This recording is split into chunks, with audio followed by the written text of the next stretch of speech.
Welcome to the Grief Files. I'm your host, Roxy Chalice. In today's episode, we're going to explore the layered grief of caregiving and loss.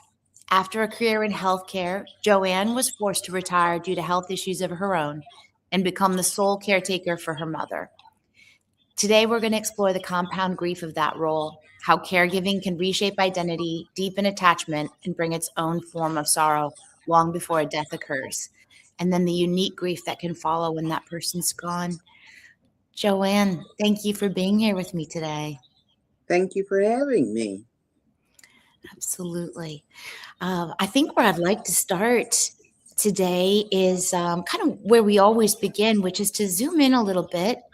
And let's talk about grief from a perspective that we don't often, which is that kind of up close and personal perspective of what it feels like to be living it. And I'd love to ask you to just take one moment, and this can be in any realm of grief that you carry, and just think about a single moment in time, whatever comes up for you now. And when you're ready, I'd like you to kind of paint the picture for us a little bit, like it's a portrait. Tell us where you are, maybe what time of day, what time of year. Give us some of that sensory input. Where in the world are you? What do you see, smell, taste, feel? Who's there? And then I want you to take us inside Joanne, and talk to us about what the grieving experience looked like on the inside.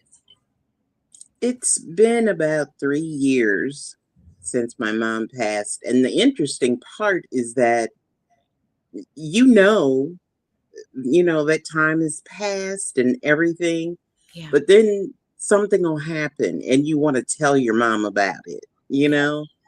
That's one of the biggest parts. Yeah. It's just things that happen now, you want to be able to share and you can't. Yeah. Yeah. Yeah. Absolutely. So, is there a particular kind of moment that tends to bring that to mind? Sometimes it's just my kids, my grandkids, Yeah. Sometimes it's just any time of the day that you're watching something on TV and it's like, wow, my mom would have loved that. Yeah, it is the little things a lot of times, isn't it? It really is. Sometimes it's those big moments, those landmark moments. But I feel like more often it's just those small moments that make up the fabric of life, but are so just out of nowhere, and it's just a reminder. But it's I don't know if it's a reminder of a happy time or if it's just a reminder of grief that they're not there. Right. You want to share it, whether it's the good, the bad, and the ugly. You want exactly. Yeah, absolutely. Joanne, tell us a little bit about your journey from working in healthcare to becoming the full-time caretaker of your mom. Tell us a little bit about how you found yourself in that position. It's, when I try to describe this, I think I look at it and I say it's so different than most people, which is probably not true, but to me, only because when you're in healthcare, you know what to expect. You understand what's going to happen. Mm-hmm. But all of a sudden it's different because it's family. Yeah. It's all the things you've learned over the years, all the stuff you've done, all the practice you've put in. Yeah. All of a sudden you're dumb. Yeah. It's like it goes away and you're like, oh, I wasn't expecting that. Well, yeah, you were. Yeah. Interesting. It's like you're orienting from a different brain, a different part of the brain that doesn't have all of that experience. Right. It completely goes away because I guess it's an emotional thing that just takes over. And you're only interested in taking care of your family. Mhm. Whether that be a parent, a child, or whatever, Yep. it's, just general taking care of them. It changes everything. And Mhm. then when you add in, like for me, I have congestive heart failure in addition to kidney issues, all kinds of good Oh, stuff. So man. it's like, and my mom, towards the end of everything, had dementia. Mhm. Okay. Oh, So it was that thing where I know I have to go to the doctor, but I'm terrified to leave her at home alone. mhm. Yeah. You know, Yeah. that was one of the biggest things for me, was Mm, that I'm supposed to take care of me, but how do you do that? yeah. You know, Yeah. How is it that you became the one to be in the I'm care? an only child. Okay. Okay. So that was it. Yeah. And so did you end up leaving the workforce sooner than anticipated in order to become her caregiver? I had actually left it earlier because of my CHF. Okay. She, in turn, had moved in with me, and she's like, I'm going to take care of you. And of course, the Yeah. older she got, the more that changed. Yeah. And it just kept morphing into something else. Like she lost her vision. Okay. So in addition to being, diagnosed with dementia, now we have somebody who is legally blind. Hmm. So again, there was just so much fear of leaving her alone, Yeah. So grief, I think, starts sometimes long before that person passes away. Yeah. You have to grieve. it- if you're a caretaker, you grieve what's happening. Hmm. And then in some ways you're prepared because you watch it happening. But of Hmm. course, even when it does happen, you still grieve. And it's still shocking, isn't it? Even It when it's really is. good, it's It inevitable. is. It's shocking. Yeah, that's an interesting thing that you zero in on, that kind of anticipatory grief. Correct. Are there Do you remember the moment when that began for you with your mom, or maybe the season at which you started to feel that anticipatory grief of seeing her become um I don't know what would be the word, like reduced maybe in some sort Right. of way from who you had known her to be by her You illness? know, I look at it and I think this is not just a level of grief, but it's a level of guilt, Hmm. because you know that you're taking care of them, but at the same time, for me, Mhm. I had gotten to the point where it was like, okay, I know she needs to be in a nursing home for care all the time. Mm. But of course, guilt gets in the way, and you're like, no, no, I can't do that. Mhm. So I think it's so many different layers to it when you're a caregiver, Yeah. because each time something progresses, you Mhm. have to think again, what am I going to do? And Mm. you keep saying, no, I can't do that, because, Mm. you Mm. know, for her, it was, I would talk to her about it and she'd say, no, no, no, no, no, I don't ever want to do that. Mm. And then I was like, okay, well, I don't know how I'm going to do it, but Wow. so it's like it's not just grief when you're a caregiver, it's guilt in there as well. Yeah. Because Did you end up you keeping her with you the whole time? Is that what happened? up until the last 6 months before she passed. At that point, I had no choice but to let her go into an extended care facility. She And was yet falling a lot, still you feel know. guilty, even though you knew you were doing what was in her best interest at that time? Exactly. Yeah. Like I said, she was falling a lot, and there was no way for me to pick her up. So Mm, it was like it got to a point where the doctor said, "Okay, this is what we're going to do." I didn't have to decide anymore because I couldn't. It was something that had to be done. mhm. And sometimes you have to think, if you had done this before, what would have happened? Would it have made a difference? Of course, it probably wouldn't have. Yeah. But, again, that's where that guilt comes in at, along with the grief. Hmm. Do you wish do you wish that you had taken that initiative and made the decision yourself sooner? I do on certain days, it's Yeah. that's the way grief is. It comes, it goes. That's the way guilt is. Yeah.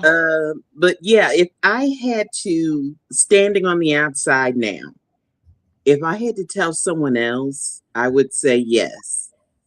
Do what is absolutely best for you as well as whoever you're taking care of. Yeah. Because when you constantly put someone else's care first, you can't take care of yourself.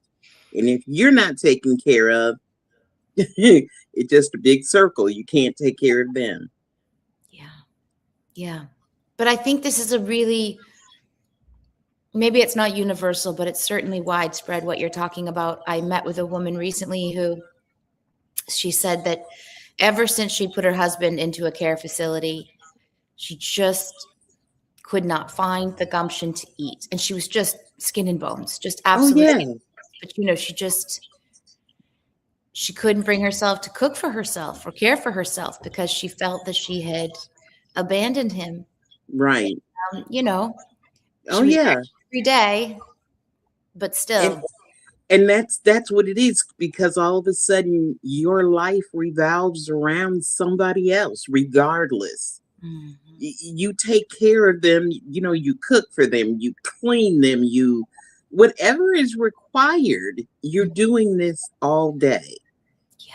And when all of a sudden you're not doing it, it's like, okay, so what am I supposed to do now? Mm. Yeah. and and if you're not mentally prepared, Mhm.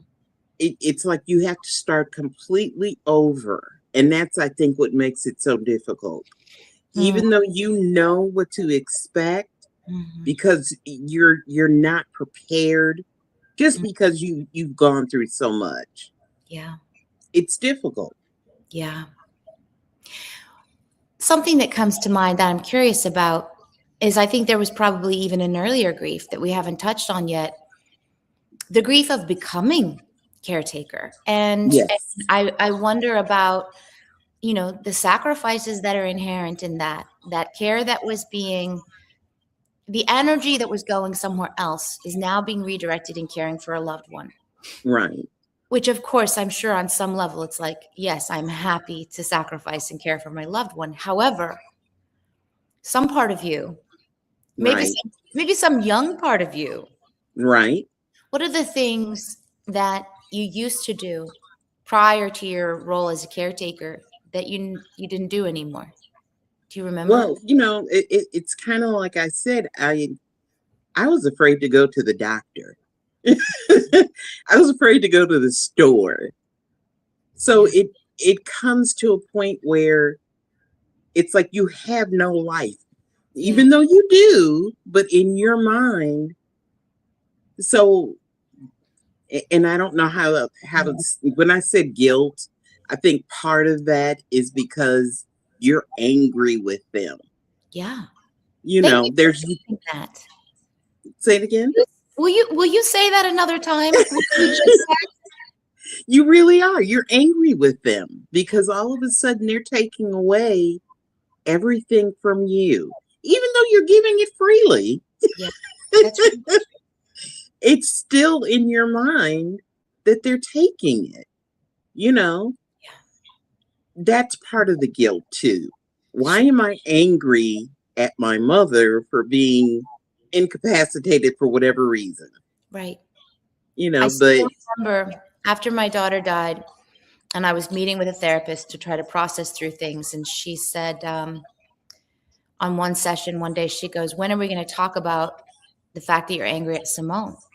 Yeah. And I was outraged at her for saying, I was like, "How dare you? My perfect daughter? How would I be angry at my perfect daughter?" And Yeah. she said, "The thing about anger is just a signal, and it's a signal that says this is not okay."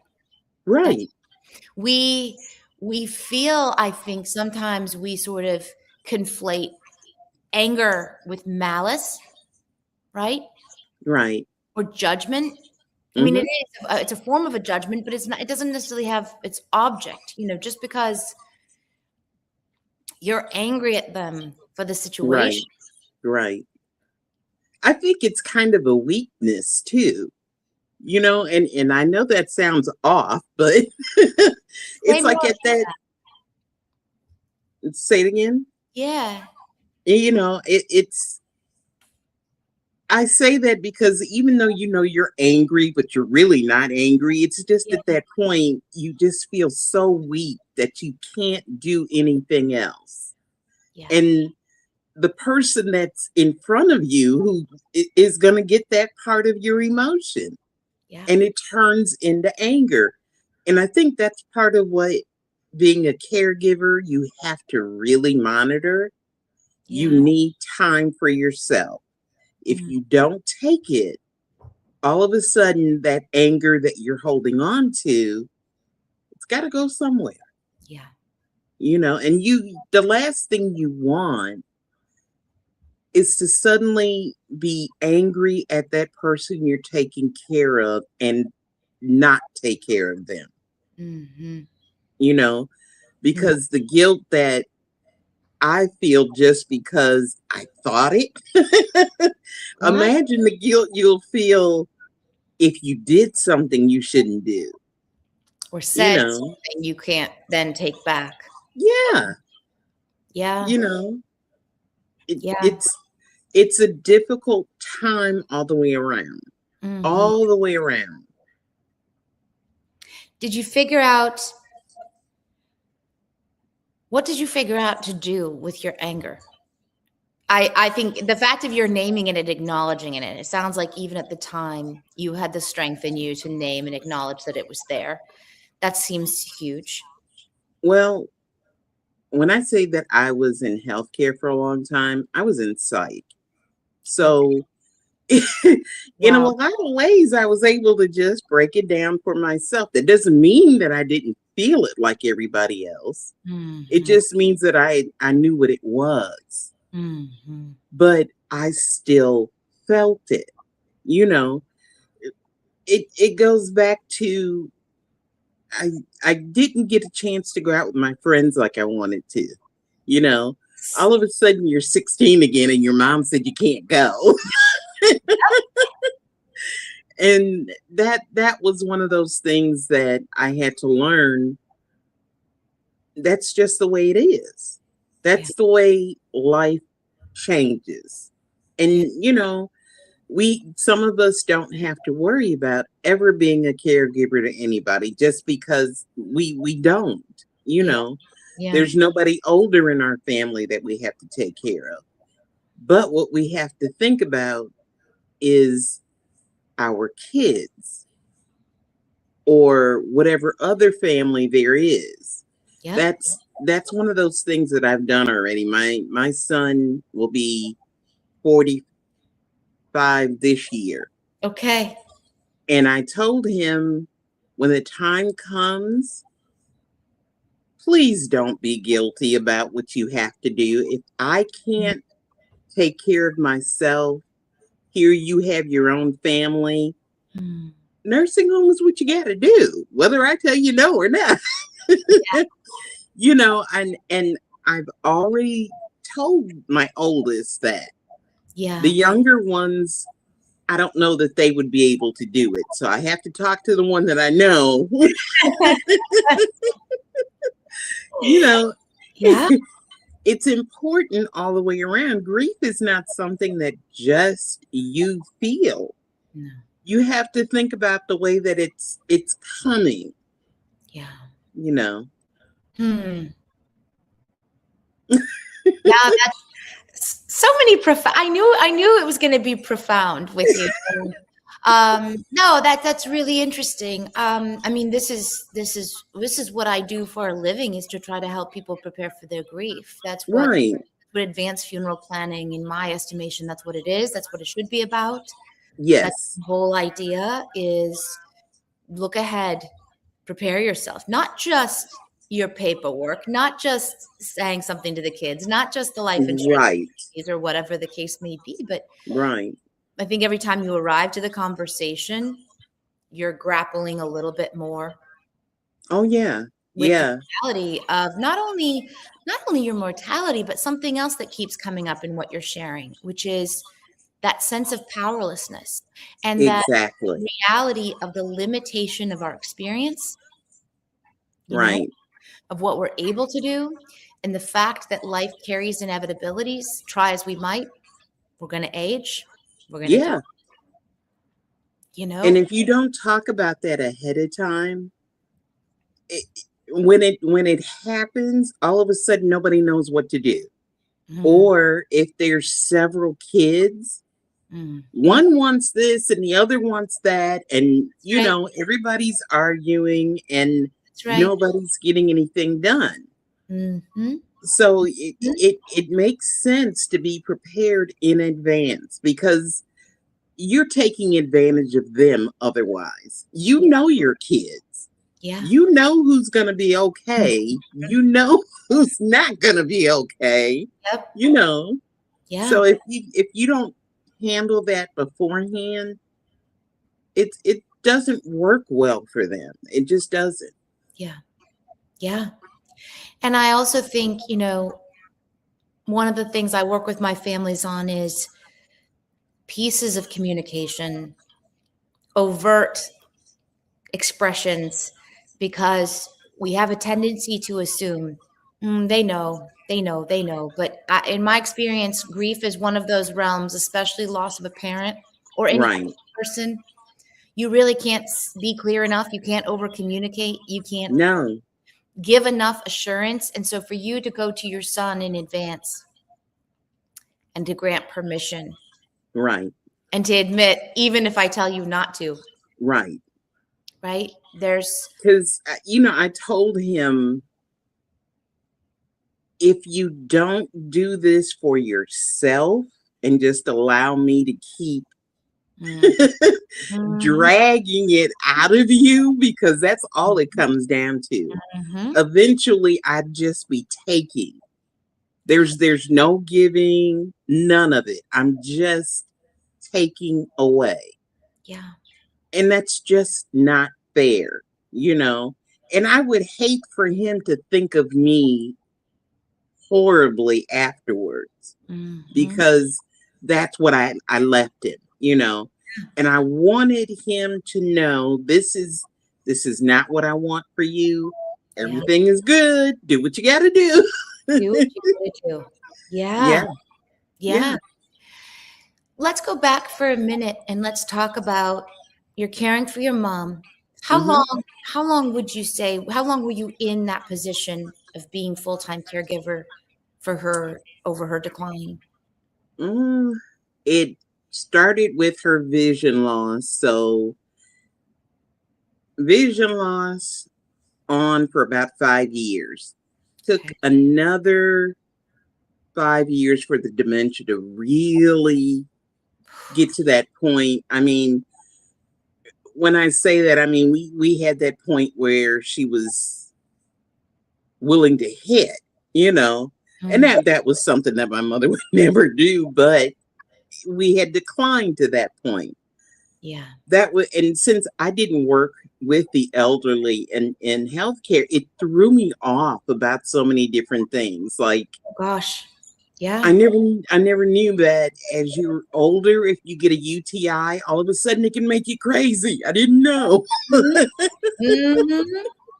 Yes. So had no clue. That's one of those things too that's really important. Mm, If there's a way to find out what to expect, yeah. do it. Yeah. But it's not, I guess it's not something that we do only because we're so bogged down in whatever we're doing already. We don't want to suck in anything else. Yeah. So, Well, but if we have a tendency to avoid what's unpleasant, and everything about this is unpleasant, it right? really is, you're right. We tend to hope against hope that maybe somehow it won't get us. Um, Right. I talk to many, many people every year who tell me that they're still kind of holding out that maybe they won't die. You know, Okay. that's a really, really common place for people to occupy. And you know the weird part about that, because I've had my health issues for so long, it's like, whatever's gonna happen is gonna happen. Yeah. But that's just But it. You've come to the table and you've engaged on this question of mortality. And this is my theory. It's a muscle like anything else. You have to right, build your resilience. You have to build your capacity for coming to terms with what is they have this term. My son has autism and they have this term they use in his care. They call it a non-preferred activity. right, right. Which seems very understated when you see the scope and the scale and the Oh intensity yeah, of his response. But it's not that different from us, right? We exactly. more time you spend in the practice of stepping towards, not that you want to live in your non-preferred activities all the time. No, live your best life with the precious time that you have, but cultivate a habit, a practice of arriving to your non-preferred activity at a regular interval so that you have the muscular strength to do what you have to do. Right. Yeah. And I guess again, it's just, you're just so caught up in the moment that you don't think about anything in advance. It's just, I got to get through today. Yeah. Yeah. Was there a juncture in your caregiving journey that was like notably the worst? Like, was there a part in this process? Because I'm thinking as you're describing a lot of seasons and iterations, ebbs Yeah, and flows. You had vision loss, which was one kind of experience to go through, and then dementia. right. Be, I'm imagining quite a different experience. And In the last 2 to 3 months was the hardest. really, All of why? a sudden, she had a blood clot in her leg. We Hmm. had to deal with that. And again, the UTIs that kept coming. There was a period, and I couldn't understand it, where she couldn't sleep at night. So of course I'm awake because she's calling me. Mhm. So it's like, okay, now I can't sleep. Oh, It and that is part of what I was saying. Stop listening to whoever you're taking care of and mhm. understand that there becomes a point where you can't do it. Yeah. You know, I should have stopped it at that point, but I didn't want to. Hmm. Again, I'm an only child, so I have to take care of her. My father had passed over 20 years before that. Mm. So, my mom was 92 when she passed. Wow. So she lived a wonderful long life. Yeah. So there was no need. There was a need, but in my mind, there was no need for me to put Mhm. her into a home. It just wasn't. And I kept drawing on the fact that I had experience in healthcare. I knew what I was supposed to do. But even if you have that experience, at some point in time, you need some peace. Yeah. And you sometimes you just have to take it for yourself. You really do. Yeah. Yeah. Yeah. Because by the time you get an external nudge, or at least in your case, by the time you got the external nudge, you're recognizing now in retrospect, it had gone Yes. too far. And certainly that would seem to be the case if your doctor's having to say to you, you can't do this anymore. Exactly. Again. Yeah. And I think, this has been my experience working in the death care space, helping people prepare for end of life, helping people process their grief and bereavement after the fact. I think it would be fair to say that as a rule, we're Hmm. dying very, very poorly, actually, in this country. Yes. And mostly because we arrived to it like an emergent situation.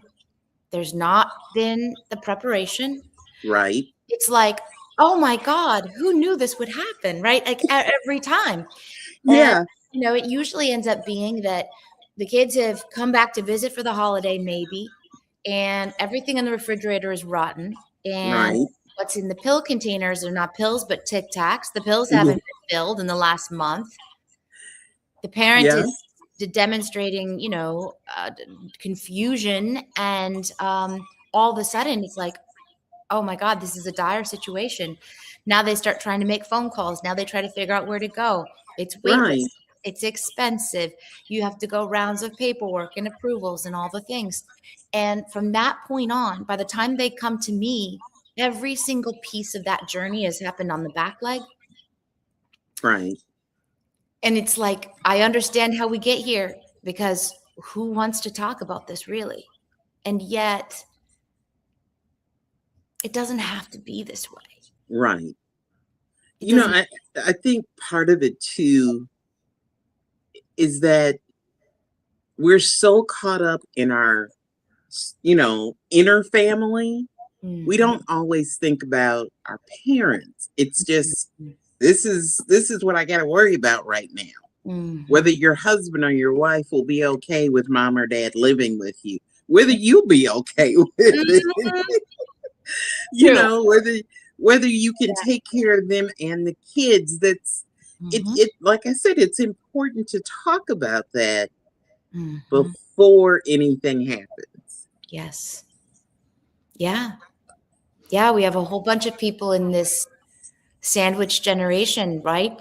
Caring for Yeah. their children who are in the home and requiring care longer than it used to be, Yes. and their parents Yeah. who are living longer in states of compromised health than they used to. Exactly. And then, Yeah. you have somebody who ends up dedicating what might be called some of the best years, most productive years of their life, Right.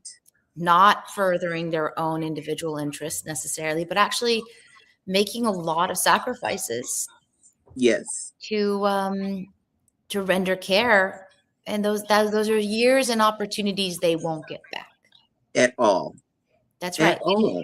And that will affect the bottom line of their Social Security and what they have Right. available later in life themselves. They took time away from work to caretake, and now they're going to be less resourced when it's Right. time.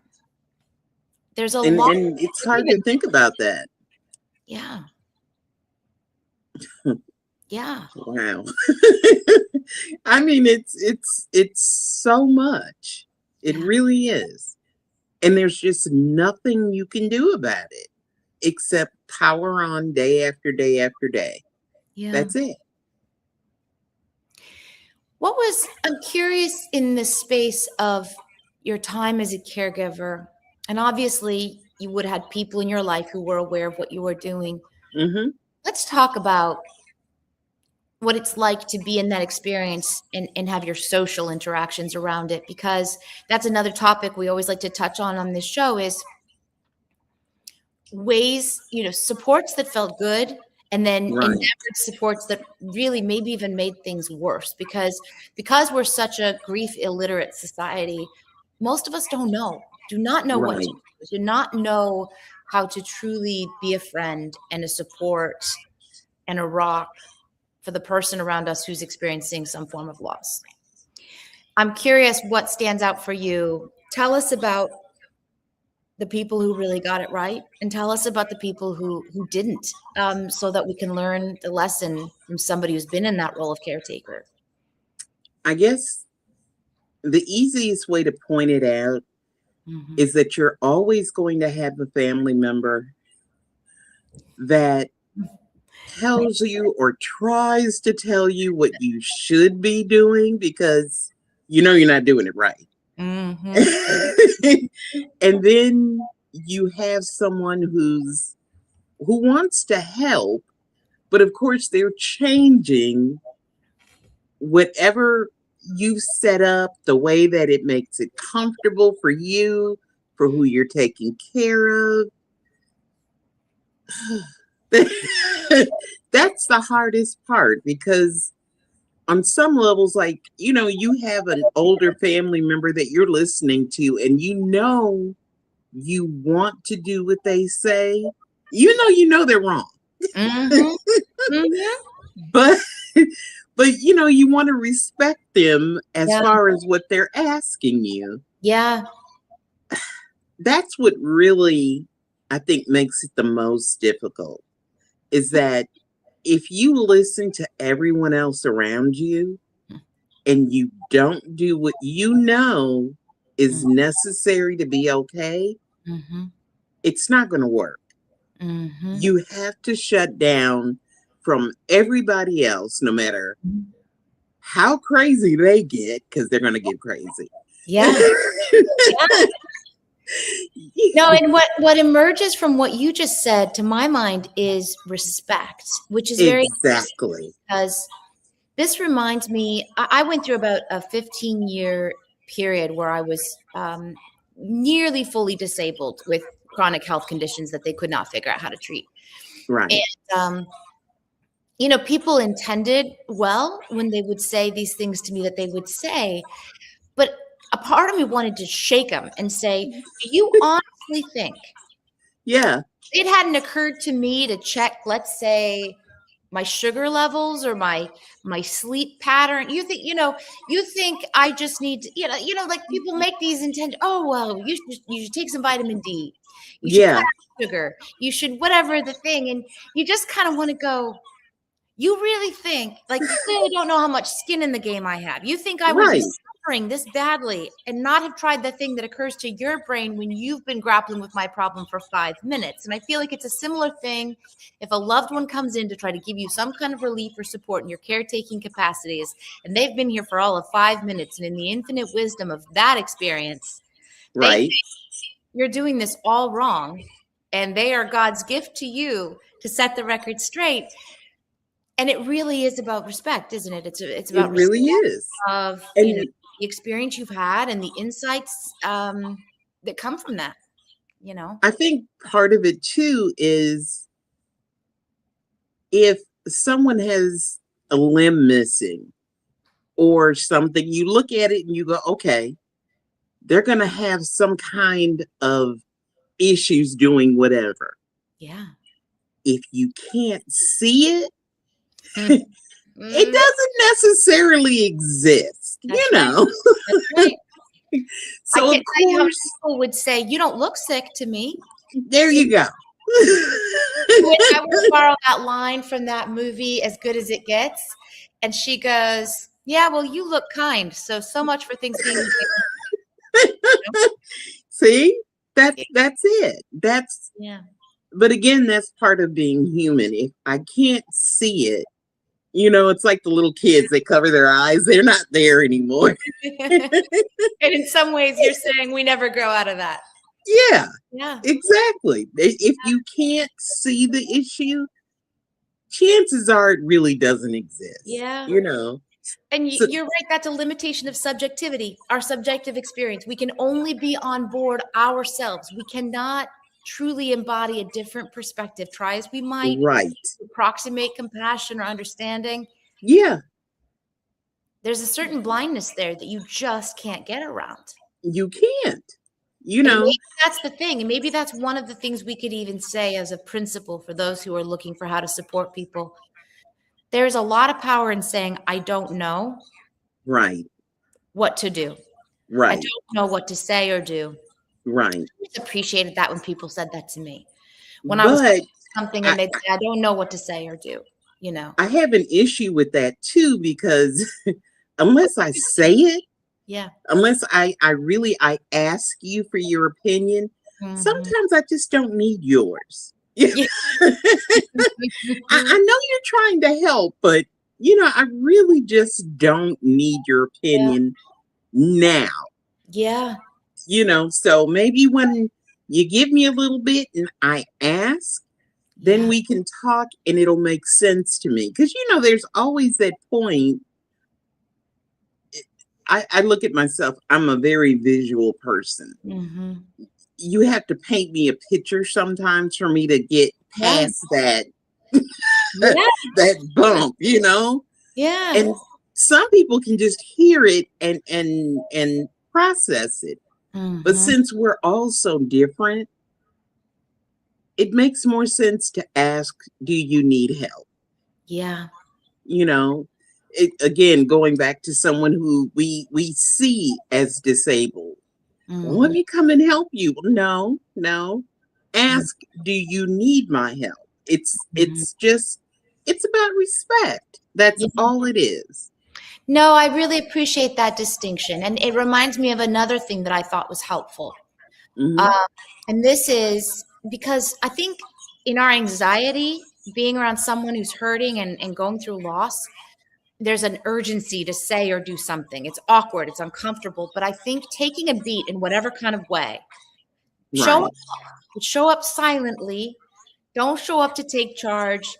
For the love of God, don't say something like this must be for a purpose or something, right? Even as Yeah. much truth as that may hold, you don't need to be the one to say that to my pain, right? Um, Exactly. but another thing is that I still remember a friend came to visit me after my daughter died. And this was the sweetest thing I thought. She didn't say a lot, but she observed Right. me. And after a couple minutes, she goes, "Look at you, honey. You put on lipstick. Amazing." You know? Yeah. And I thought it really it was specific. It was a specific thing she saw that I had done. And the truth was, it was hard to put on lipstick. Putting on Yeah. lipstick involves hope and a future, right? And Right. but I think that's another thing we can do for the people we love who are in loss. Take an observation, notice a specific thing that they're doing well, that you're inspired by, and just tell, Right. I'm so inspired by this that you're doing, you know? Yeah. And it, I guess it comes down to empathy. And Yeah, sometimes we just don't have it because we've, never you been know, yeah. there. No, you're right. Probably my friend had been through loss. Otherwise, she wouldn't know Right. that there was anything special about my having put on lipstick, right? And Right.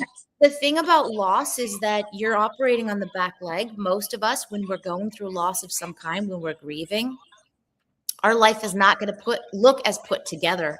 We're not going to seem like the amiable, efficient, whatever it was that we might have been in a prior season of our lives. When grieving, you do, I think, present to the world as a lesser version. You're doing different work. You're doing deep internal work. You had to take a pause. And so Right. maybe that's part of the thing that makes people have this impression that maybe you don't have it. And maybe they need to come in Yeah. and show you the way. And that would boil down just to having not been there and not understanding. Nobody I has it guess, together when they're grieving. They just don't. You just can't. You know? no, I look at it too. I'm one of those people who doesn't necessarily let you see what's going on. Mhm. Everything is in your business. Mhm. Or I just don't want to I don't want to live in it at that point. So, you don't have to see it. And of course, if you don't see it, we go back to that. Yeah.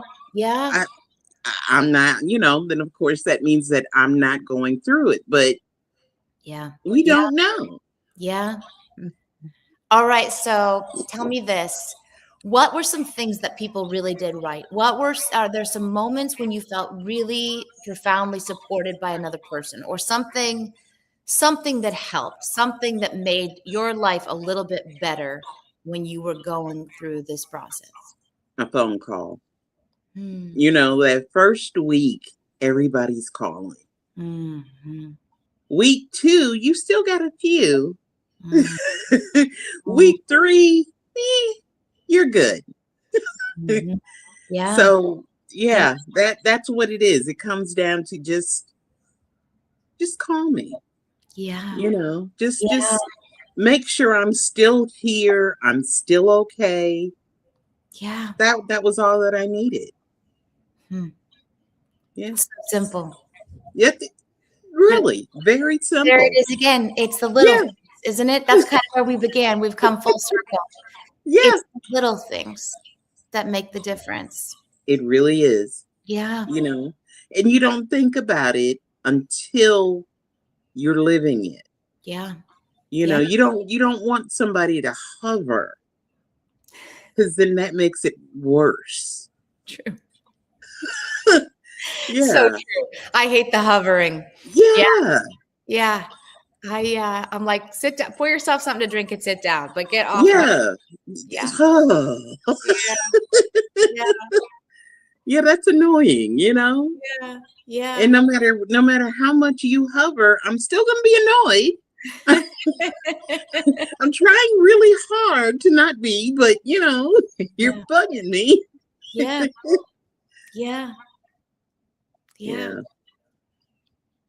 Joanne, thank you for this. I've really enjoyed this conversation. You've shared a lot of gold. It's been a pleasure. Thank you.